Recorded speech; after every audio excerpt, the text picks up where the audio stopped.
ganito. Kasi dati, ganito yun. Noon kasi, yung mga anak nyo is ano, dati kasi sinisip-sip ng tatay, ganyan.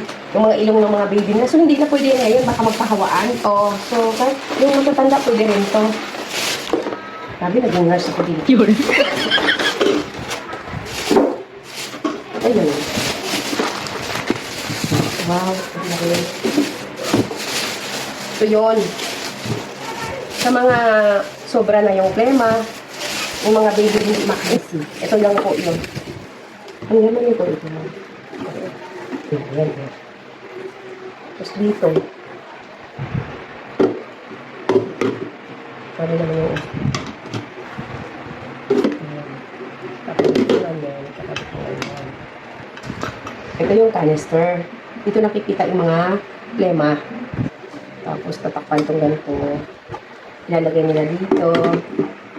Siyempre nakasaksak muna yan ha. Saksak muna sa ano. Then, ito. Sa pasyente. Yan. Sa ilong. Sunod. Ayan.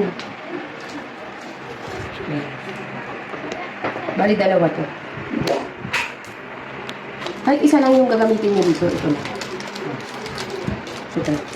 Baby pa ito. So, ayan, okay na siya. Ito, i-on mo na yung button, tapos sisiksipin yung ano, dyan, dadaan yung mga kasipunan. Yes. Get you na ha? Ayan ha? Ayan lang. Oh. Ito, dito yung titignan nila kung sakto na ba yung pagkuha nila sa yung mga plema. Ito yung adjustment ng hangin. Oh, medyo ano lang, dahan-dahan lang, para hindi naman sumakit yung ilong, tapos ang dahan-dahan.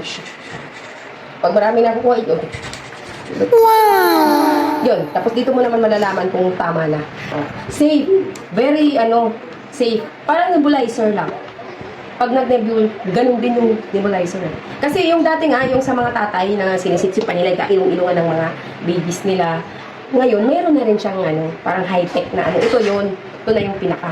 Ito kasi kapag yung hindi lumalabas yung plema, ang pinagkaiba sa nebule, ang kaibahan nito, to, kapag tapos ng nebulizer, ito siya yung pagka yung natunaw na yung plema, hindi kasi yung nasisingan ng bata.